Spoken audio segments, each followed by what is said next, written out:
Well, hello, everybody, and welcome to another episode of Sour and SaaS. I am very excited to be joined today by Brian O'Neill. I kind of skipped the first part, Neville-O'Neill, which is awesome. Do we get a nice freeze 2 seconds into the live show? I like that. That is just all-time production. What's up, Brian? Are you live? Just frozen right when we went live. I love that. Well, as I buffer here for a second, Brian is director of marketing for product at LogRocket, and super excited to have him. Tune back in, Brian. Yeah, get me back in there. There we go. We're back. I was like, man, we just kind of shut the crap for 20 minutes. It felt like offline, and we go live, and you freeze immediately. That was I just decided that I wouldn't want to do this anymore. Is what happened. Forget it. I know. Once I blanked on the.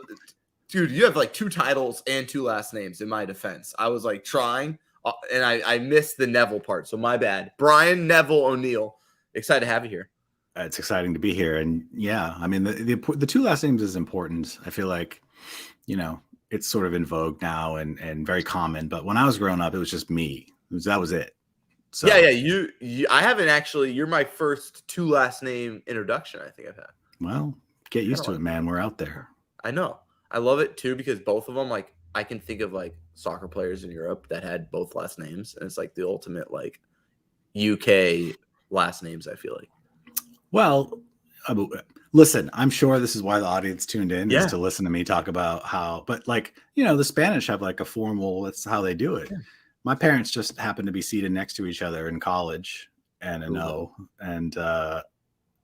my mom kept her name, so now yeah. both. And here we are today on Sour and SaaS. Well, yeah. Let's start with the sour candy, and then I'll ask you my first question. Are you ready? Oh yeah, I'm ready. Yeah, we're getting all the way in, man. I'm sorry. Let's go. Sounds super loud, the rap. I got too loud. You're all right. Okay, that's sour.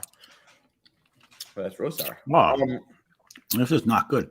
No, it's not. It's terrible. Yeah. I mean, it's not. I thought it was gonna be eye-watering. It's just merely unpleasant. That's the first one. So the second one you'll love.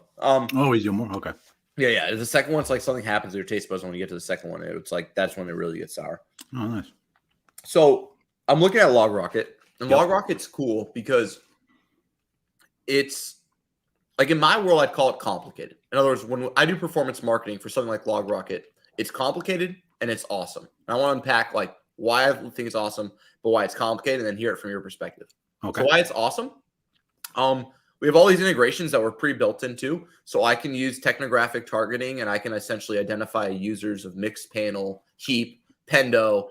I can essentially then use those to build out a very ideal, targeted ideal customer persona with matching messaging and matching customer reviews. And it's very easy, I think, to get people excited about how they would bolt your product onto their existing environment. Mm-hmm.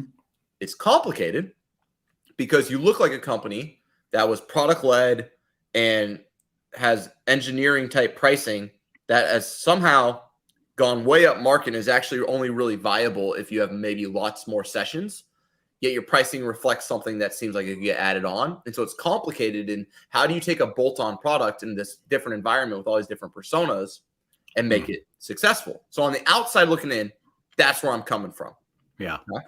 So my first question, how do you choose your TAM given how different your audience is if you're selling, let's say, into the front-end web developer versus the CTO, who's usually back-end focused, versus the last part, which is the product marketer who is maybe using it day-to-day? And I think there's 3 parties, right? You have the web front-end developer, product marketer, and then back-end /CTO /leadership team. So how do you navigate all 3 of those buying personas? Yeah, you're right. You don't really start off with any softballs. You just go right in. Yeah. I guess what I would say is so you're not wrong, So I've been at LogRocket for a little over 4 years. And when we started, I was the 6th or 7th person in the room. Yep. And now there's over 100. And so the product has absolutely changed over the last and matured over those 4 years. So when we started, like anyone else, we're a point solution that was pretty much just a tool for front-end engineers, right? doing the session replay, and gradually, both kind of as the company matured and the product matured, we realized pretty quickly, like, it's not engineers, not the sole stakeholders. So it's not just a debugging tool. It's actually more viable and important than that, because product managers, right, they're in their mix panel and they're trying to figure out why these people keep dropping off, and they think it's maybe due to something that's not technical, when it could be an actual technical issue that's causing these drop-offs, and they would have no way of identifying that. Right. And, you mentioned all the different kinds of users, or for us, our personas. Yeah. There are a bunch of just personas strictly in the engineering space. And then also, there are, there's successes or UX. And I was just saying to you before we got started, like, as the product has become more complex, product managers, or the PM function, product ops, has all become really, especially in like the enterprise deals, they're at the very least stakeholders. So our vision, although if you really want the vision, you should talk to the CEO. He's like, the vision is like, what if you could have a place where technical and non-technical stakeholders had an easy place to go and find these sort of analytics that you need. So it's not just, front end monitoring, it's the product analytics, it's performance, which matters a ton. So because I do everything for Sumo Logic back in the day, and I've been pretty involved in that kind of space. And so I see how you're like this weird niche of it. And that's why, to me, it's like you sell to two audiences at once. How do you balance selling into front end people and then, in my opinion, oftentimes maybe more back end people at the same time? Like, how do you navigate like a more complex buying center with digital? And like, when you all think of advertising, so the reason I'm asking this is I believe in like persona singularity. I think it really helps. Like, for me, I sell directors of demand gen. Now, not everybody's a director of demand gen, but by focusing into a director of demand gen, I start to understand, despite a trillion different titles, the shared responsibility of an in-house manager who owns the website, right? Like, at the end of the day, I get that human really well. How do you take all your different humans and kind of blend them into one when they are actually far more disparate than mine, where there's not a huge difference between digital marketing manager and director of demand gen? Right? They're like different titles, but same thing. Yours are actually genuinely different functions. Yeah. How do you choose which one to target with digital, or do you target both? Like, how do you all think about breaking in? Like, who's your champion? Who's your spearhead that then lets you do that kind of more team platform sell that you're going after? Yeah. So I think a lot of it was just kind of the word that I'm thinking about is kind of logical. Like, we started selling to engineers. And, I did content for 4 years, and we started with we didn't invent the genre for front end tutorials, but I feel like we did pretty good at it. And so the blog is about 3 million page views a month. Wow. And it's huge. Yeah. I feel like, and there's over 400 freelancers that write for us. I could go on and on about that, obviously, but like, so the most important thing, you asked, how do we decide who to sell to? Well, the first thing was actually give the engineering community something that they could actually use and reason to feel positively about LogRocket. And so then it just became kind of like a marriage of what we had already thought we wanted to do, from the beginning, or at the least maybe a year later, a year out, like, this could be useful for a lot of other personas. And then running into deals where the engineer, like, we've already sold whoever is the stakeholder in engineering, and then they go, oh yeah, by the way, it's the product person's budget, and that you got to start all over again. So let's talk about that, because that's what I saw so unique, and what I know is such a hard problem for so many organizations. That's why I want to pull in this string. So essentially, LogRocket sells to engineers historically. Self-onboarding, 1,000 sessions free, technical content. I mean, I went through your blog. It is technical content based in engineering.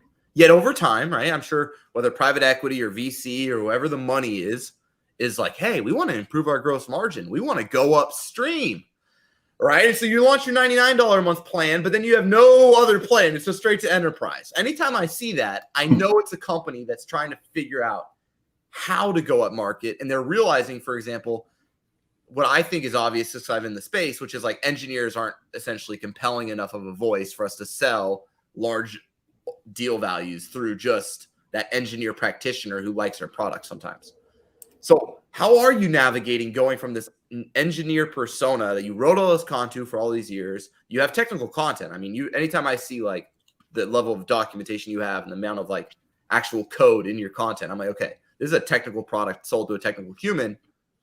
Yet they're trying to now sell to product marketing managers, front end marketers, people who are doing conversion rate optimization, things like that. And that's a new persona. So how are you navigating that? Like, how do you go from being so technical to something that's much more maybe palatable to a larger buying center? Like, what's that strategy? What's that thing you have to do different now that you're learning?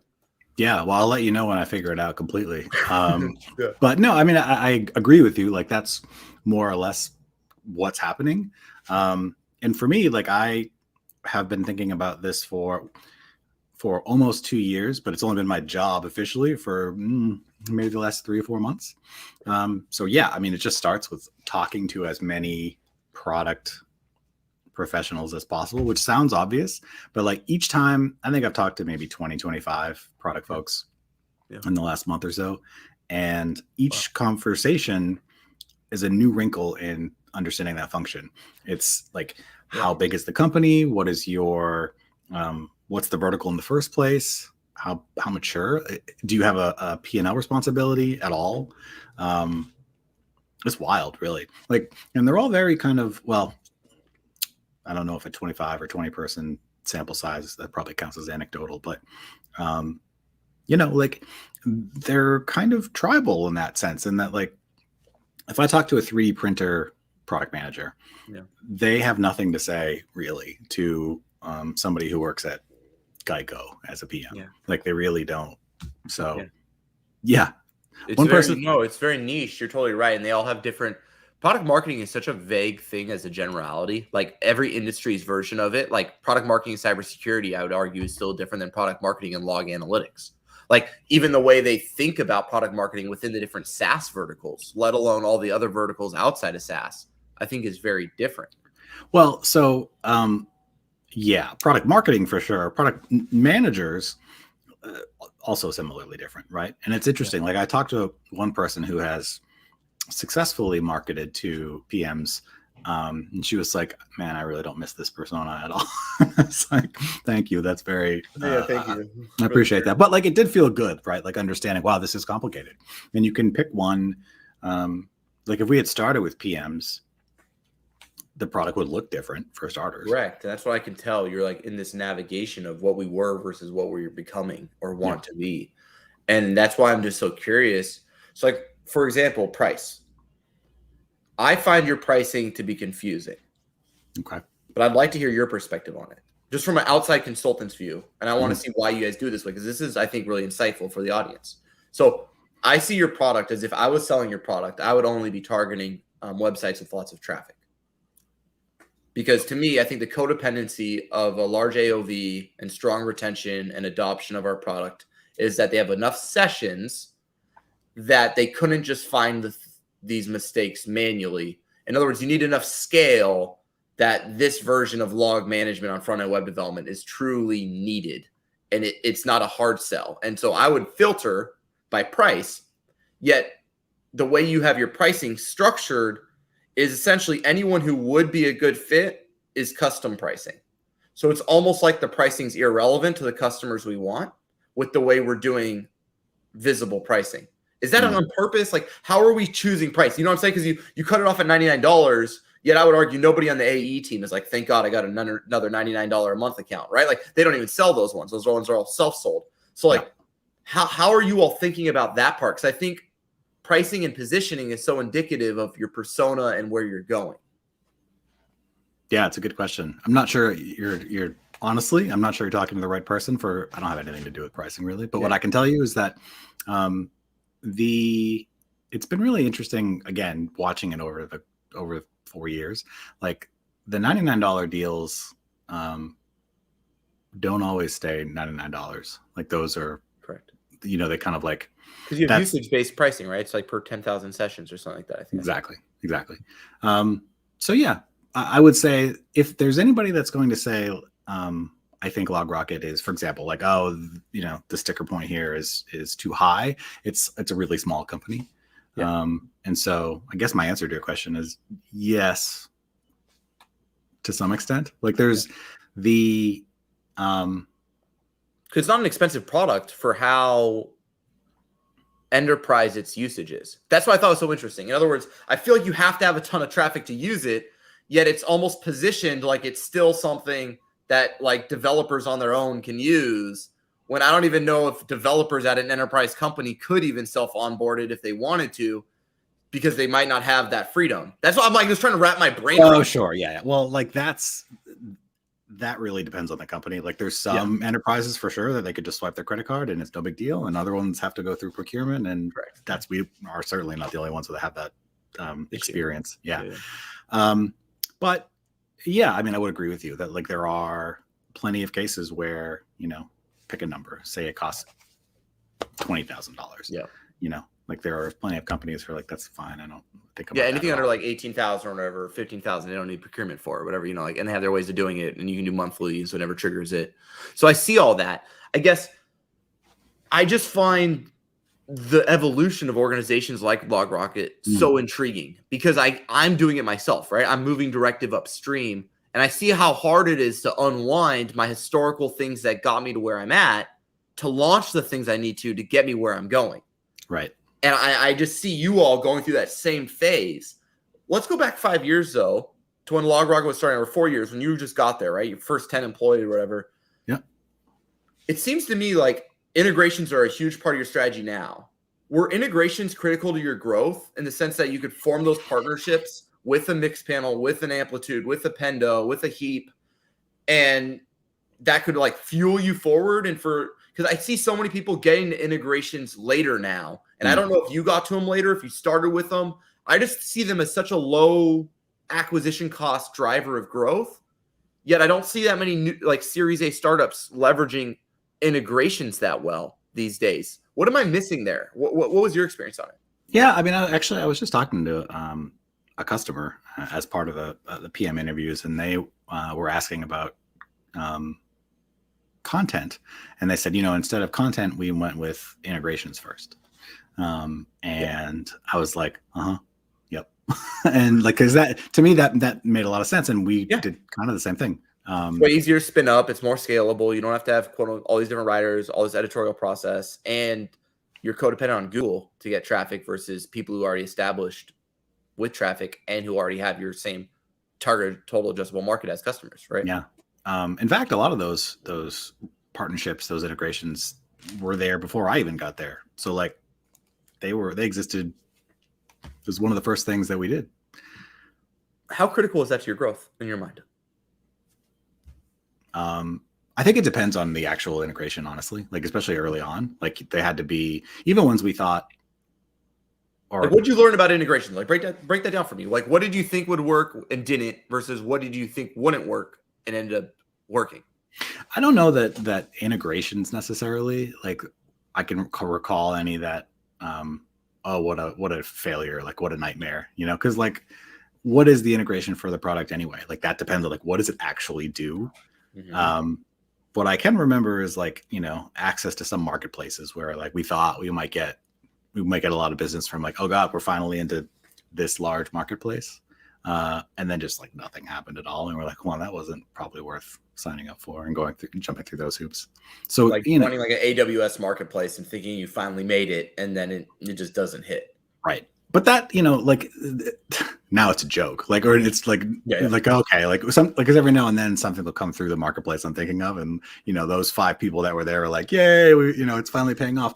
But again, that is just kind of like, that was what the first year was like anyway. Like, this isn't going to work, or, okay, this doesn't work. How are we going to iterate and try something that does work? So, yeah. No, I love that. All right. It is Sour and SaaS. You got to do it again. Yeah, let's do it. Okay. I just popped one in just in solidarity a second ago. So, oh man. They're actually not that bad. I watched a couple of YouTube videos on this stuff. I got toxic waste, And people were like, "Man, that's fine." But then they were like, "Okay, let's try to put 5 or 6 in our mouth and see what happens." Then it became less fun. Yeah, no, you'll see the second one for some reason. Yeah. It's like you've been like primed. You've been warmed up and Really? you are ready to sour go. All right, well, if I can get the thing open. Oh yeah. That's always a conundrum. They can melt the That's exactly what the problem is. Yeah. Oh man, I'm now a pro in all the hazardous candy. So I'll keep working. You can ask the questions. As you're unlocking nature's greatest secrets over there. The I see people get their butt kicked, and you pulled it off. So I'm gonna ask you a question. I think that you can actually really answer more from individual experience, which I think you'll like. Hey, content marketing to technical people. Yeah. What do most people get wrong? What did you get wrong? What did you finally get right? Because I feel like building a technical audience is very hard, and frankly, you've done it better than most everyone I've interviewed. So what's been your secret to technical content? I mean, you scaled obviously through writers, which is nuts because quality control gets even harder. Editorial control is harder, right? Like now, so like, how did you do it, man? Like what's the secret to technical content that everybody else is getting wrong that you got right? You know, you're right about the second one kind of hitting different. It does hit different, right? You're right. So first of all, like I said before, we didn't invent the genre for front-end tutorials. So like the free code camps of the world, the Hacker Noons of the world, like to my mind, and there are lots of others that before that, Smashing Magazine. SitePoint, I think, did this pretty well. Yep. DigitalOcean, another one, although I don't remember. I can't remember if we did it, if like we were doing it at the same time. But those guys scaled like crazy from it too, DigitalOcean, because I was competing with DigitalOcean forever with a couple different companies. Node for a while. I've done so like there was a template for it. I think all of those publications that I named, I think are doing it really well, or they were if they're no longer around.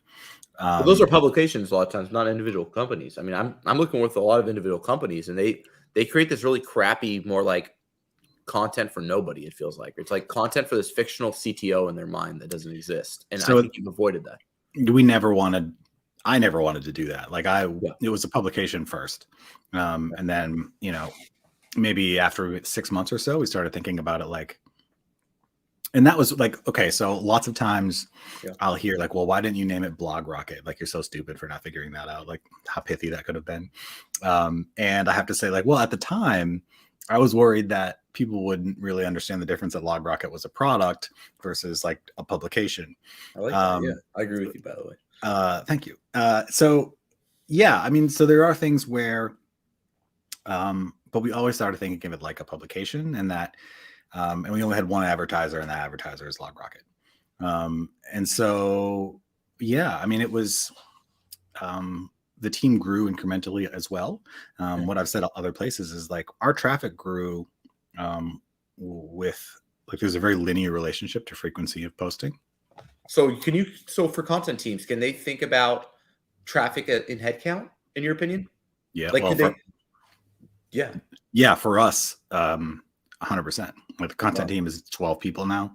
So that's, a little bit less than 10% of the total company. And, it's the leads that come from content that we can track back to like when that first started. It's significant. Way higher life cycle stages, conversion rates, better SQL rate, better op rate, better close rate, better retention rate, because they're part of your brand, right?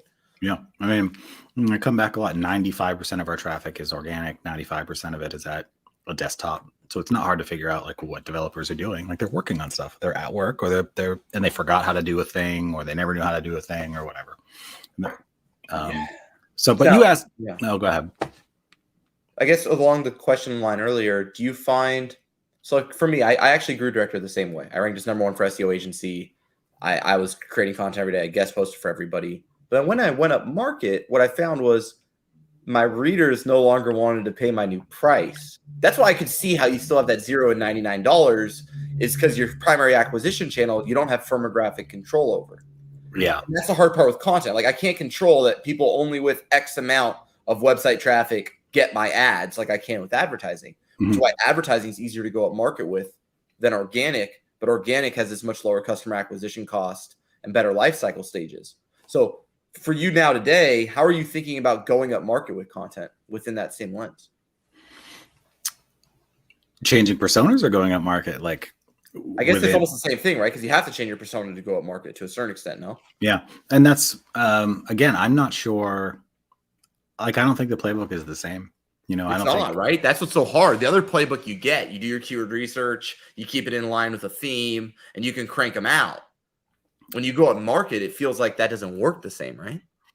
Well, it's just a function of how that persona behaves, right? Like What's the new theme, right? Like PMs what's that don't, new? Yeah. Right? PMs aren't Googling 95. Like, that's not happening. They're not reading as much. My guess is they're whatever it is they're working on doesn't require like the stuff that if they were to Google something and they have to be really kind of new in their function, like I need some foundational stuff that's like real, or they're looking for experiences like, okay, I have a problem. Has anyone else had this problem? You know, yeah, and like that's their job to be done, right? Their JTBD. Well, a developer has constantly new jobs to be done, and you can constantly like fulfill that need through content creation. And developers are also very independent, right? Where they don't want to ask someone else for help. So they're going to Google it themselves. They're also going to get looked down upon by their fellow engineers as like the dumb engineer who always needs help. So they're very I feel like sustained as people, right? So organic fits that persona in a unique way. Well, I don't know. I mean, I feel like there's plenty of engineers who would be like, does anyone know what this is? But maybe everyone's just super friendly at LogRocket. I think the bigger problem is, at least in the front end space, the landscape is changing. It is so complex. There are new tools to keep up on. There are new things where like, does this tool work with that tool? Or does this, I mean, if you stop paying attention, then you're going to be behind. And for some people, that's fine because like whatever it is they're asked to do is not that complicated. Complicated is not the right word. Is not like as nuanced, maybe. It's not as susceptible to like their company is not going to use the brand new thing that just came out. You know. Yes, correct. So they're not constantly reacting to their new tech stack and trying to integrate it all. But the thing that like if they're using React, which is the most popular framework, like although it's a library technically. Yeah, I mean, there are things that are constantly changing. Obviously, whenever React or the React group releases something, so then you're back out. How important is that little statement you made? Do you think to why technical content worked for you? Because I think there's a lot of people who are trying to run content for a technical company that don't know React is a library instead of a framework. You know what I'm saying here? Like, how important do you think that little moment you had right there is to actually building an audience that's technical? I think that if you want, like I always say, especially on our podcast, when I'm interviewing technical people, like I always tell them from the beginning, listen, I'm not an engineer.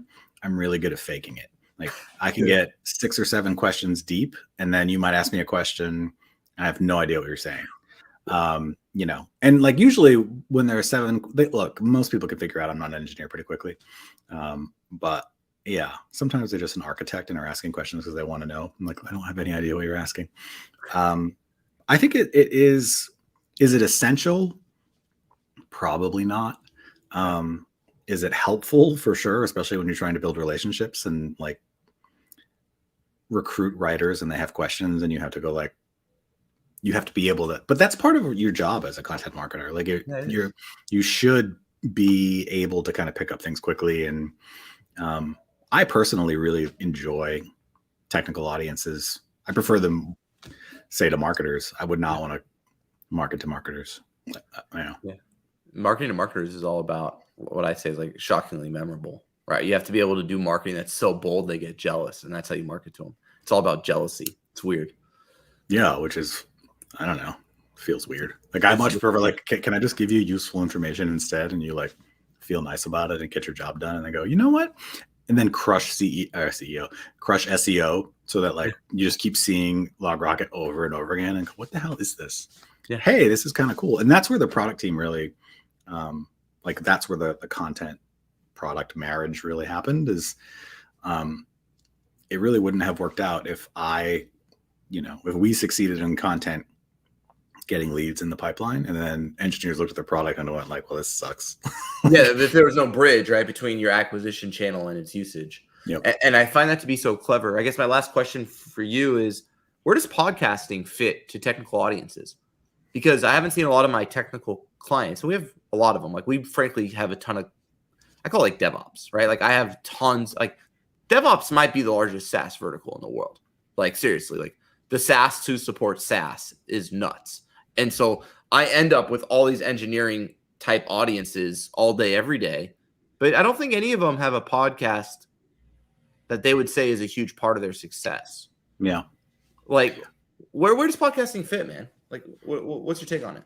I think first of all, there's tons of podcasts in the developer engineer space, but they're not really corporate, which is funny to like even think about yourself as a corporate entity, like it's weird. But mostly it's like other developers or developers who kind of stopped developing full time, and now they do kind of it's a teaching thing. So there's a giant space there, and so what we've done is kind of do the same. Well, they're not tutorials; it's conversations. It's like, or because we're able, like, there would be no there'd be no audience for our podcast if we didn't do the blog right. Like, nobody would come. So yeah, I mean, the space in podcasting is like, I always joke, especially they're not there really to listen to me.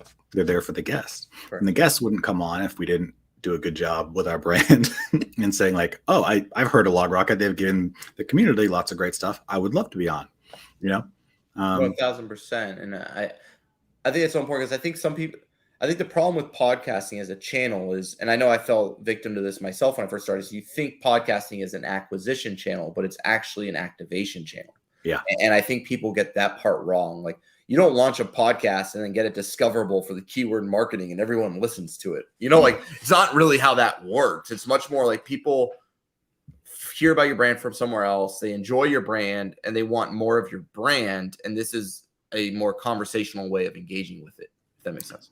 Yeah. And, like with anything else, like, you have to be aware of your audience. And so when you're creating that podcast, like, don't put any ads in it. Make everything like, don't take it serious. Like, take it seriously. Well, it depends on who's hosting it. Me, less serious. When Ben, the other co-host, when he does it, he's like prepared and asks real questions. That's why we give him that's why he gets the more, like the more famous people. There is some guests that figured that out. Like, I guess I'm kind of the B team. Like, don't take it that way. God dang, Brian, come on, man. No, you're 18, baby. Thank you. That's what I tell them. I go, look, it's going to be way less stressful on this experience. But yeah, I mean, it does sound corny because I think everyone says it, but not everyone really does it. Is that it's super important to genuinely believe like, well, the thing that you're doing, like, this is going to be useful. And I make the same comment, like, occasionally, like if one of our posts makes it to the front page of Hacker News, inevitably someone will say in the comments, like, well, this is just flagrant content marketing. And I'm like, yes. Duh. And it's but then other people will jump in like, oh yeah, but the way that they advertise the product is like this little tiny thing at the bottom. That's just like, hey, did you know we have a product? You could click this thing if you want to find out. Guys, this is a content syndication feed called Hacker News. What do you think we're all playing here, fam? Well, so I've actually had some conversations with lots of Reddit, and I don't even care about Reddit traffic anymore, which is funny. Like, I love that, man. You're in the deep web, man. You're on like Hacker News and Reddit, and you got all the trolls just killing you. Well, Reddit will not let, for example, like if I worked at I don't know, New York Times. No. If I worked at LogRocket, like I can't post LogRocket stuff that's against the Reddit rules, right? And that makes sense. They're looking to fight spam. But then I look and see that like two things, that the community has uploaded that topic themselves, so they liked it. But then also, okay, well, you're also publishing things like from other major media outlets. I don't understand your rules. I don't get the rules. Yeah. But you know what? At the end of the day, it's like, it was important at the beginning. And this happens a lot with people who are just starting publish. Like that, those, if you got to the front page of an important, subreddit. Oh, I remember you go viral on Product Hunt or something. And you think you've like made it, and then you go look at the revenue later, and you're like, oh, damn. It's because referral traffic doesn't convert. But also, it's like you might get 500 page views, and you're like, maybe you'll know it's very exciting when you no longer care about 500 page views. You're like, I could get that.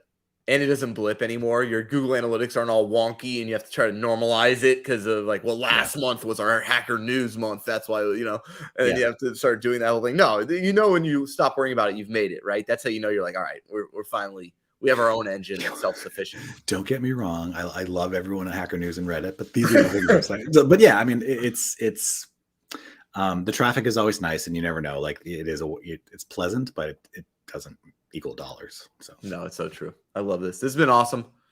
Brian Neville-O'Neill. Nice. Thank you. Director of Marketing and for Product Managers at LogRocket. How'd I do? Pretty good. It's a tough, I would say it's a mouthful. Man. It's been great having you on the show. For anyone who wants to learn from your journey and also what you're doing with content, where's the best place to follow Brian? Yeah, I mean, I'm on Twitter at @Neville-O'Neill. You can just email me if you want to just talk. It's Brian at LogRocket. It's not that hard. Okay. I noticed that my spam has gone like through the roof since I've changed my title. So thanks, marketers. Anytime, man. That's what we're here for, man. Well, hey, thanks so much for being on the show. Check out LogRocket. Check out Brian. And that's Sour and SaaS, everybody. Thanks, Brian. Take care.